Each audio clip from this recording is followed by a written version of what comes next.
संदर्भात एक महत्त्वाची बातमी. योजनेचा हप्ता जमा व्हायला सुरुवात झालेली आहे. लाडक्या बहिणींच्या खात्यामध्ये 1500 रुपये जमा होत आहेत.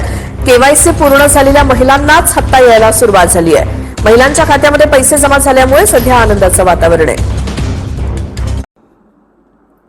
तर बघा, लाडक्या बहिणींनो, सर्वात महत्त्वाची माहिती, सर्वात मोठी खुशखबर. लाडकी बहीण योजनेसंदर्भात मार्च महिन्याचा हप्ता जमा होण्यास सुरुवात. बघा, मार्च महिन्याचा हप्ता वितरित होण्यास सुरुवात झाली आहे. महिलांच्या खात्यामध्ये पैसे आता जमा व्हायला सुरुवात झाली आहे. सर्व लाडक्या बहिणींकडून आनंदाची बातमी यायला सुरुवात झाली आहे. सर्व महिला भगिनी खुश झालेल्या आहेत आणि लाडक्या बहिणींच्या खात्यामध्ये हे जे काही पैसे ते जमा व्हायला सुरुवात झाली आहे. राज्यभरातील कोट्यवधी महिला ज्या क्षणाची प्रतीक्षा करत होत्या तो क्षण अखेर आलेला आहे. मुख्यमंत्री माझी लाडकी बहीण योजनेच्या मार्च महिन्याचा हप्ता पात्र महिलांच्या बँक खात्यामध्ये जमा करण्याची प्रक्रिया ही सुरू करण्यात आलेली आहे. सर्व लाडक्या बहिणींसाठी सर्वात मोठी खुशखबर आणि आनंदाची बातमी आहे. लाडक्या बहिणींनो, ज्या पैशांची तुम्ही वाट पाहत होते तर ते पैसे आता जमा व्हायला सुरुवात झाली आहे. लाडक्या बहिणींच्या खात्यामध्ये मार्च महिन्याचा जो हप्ता आहे तो जमा व्हायला आता या ठिकाणी अधिकृतपणे सुरुवात झालेली आहे. राज्य शासनाने तांत्रिक पडताळणी पूर्ण केल्यानंतर DBT प्रणालीद्वारे हे पैसे थेट लाभार्थ्यांच्या खात्यात पाठवण्यास सुरुवात केली. बघा, हे जे काही पैसे आहेत ते लाडक्या बहिणींना DBTद्वारे पाठवले जातात. नेहमीच आपल्याला माहिती आहे, डायरेक्ट बेनिफिट ट्रान्सफर म्हणजे थेट लाभ हस्तांतरण केलं जात असतं. याच्यामध्ये काय होतं, डायरेक्ट बेनिफिट जे आहे ते ट्रान्सफर केलं जातं जे काही बेनिफिशियरी असतील त्यांच्या अकाउंटला. म्हणजेच काय, तुमच्या आधार कार्डला जे काही अकाउंट तुमचं लिंक असेल त्या अकाउंटला थेट पैसे पाठवले जातात. त्याच्यामुळे लाडक्या बहिणींनो, तुमच्या आधार कार्डला बँक अकाउंटला तुमचं आधार कार्ड लिंक असणं खूप गरजेचं आहे.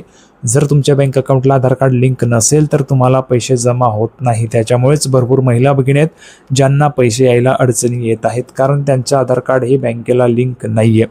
आता बघा, आपण सर्वांना माहिती आहे, महत्त्वाचं म्हणजे KYC. बघा, KYC साठीची पण प्रक्रिया या ठिकाणी सुरू आहे. KYCची मुदतवाढ सरकारने दिलेली आहे 30 एप्रिलपर्यंत. महत्त्वाचं अपडेट, हप्त्याचं वितरण. बघा, मार्च महिन्याचे 1500 रुपये टप्प्याटप्प्याने महिलांच्या खात्यामध्ये जमा होत आहेत. हे जे काही पैसे आहेत ते टप्प्याटप्प्याने येत असतात. तुम्हा सर्वांना सांगितलेलं आहे मी, यादी पद्धत असते, याद्या आहेत, त्या यादींच्या माध्यमातून तुमचे पैसे टप्प्याटप्प्याने तुम्हाला जमा केले जात आहेत. दुसरं महत्त्वाचं म्हणजे प्रक्रिया. ज्या महिलांचे बँक खाते आधार कार्डशी लिंक आहे त्यांना प्राधान्याने हे पैसे मिळत आहेत. बघा, ज्यांचं आधार कार्ड हे बँकेला लिंक आहे त्यांना प्राधान्याने म्हणजेच त्यांना प्रायोरिटी दिली जात आहे त्यांच्या अकाउंटला पैसे जमा करण्यासाठी. त्याच्यामुळे तुमचं आधार कार्ड हे लिंक असलं गरजेचंच आहे. त्याच्यानंतर पुढे पाहू शकता, बघा, मेसेज अलर्ट. पैसे जमा झाल्यावर महिलांना त्यांच्या नोंदणीकृत मोबाईलवर बँकेकडून SMS प्राप्त होत आहेत. जर तुम्ही पाहिलं, तुमचं जो काही अकाउंट आहे त्या अकाउंटला तुम्हाला पैसे जमा झाल्यावर लगेच मेसेज येत असतो. त्याच्यामुळे तुम्ही ते पण चेक करायचं आहे. आणि पैसे मिळाले नसेल तर काय करायचं आहे, तर तुम्हाला KYC करावी लागणार आहे. जर तुम्हाला अजूनही पैसे येत नसतील तर 30 एप्रिलपर्यंतची मुदत आहे.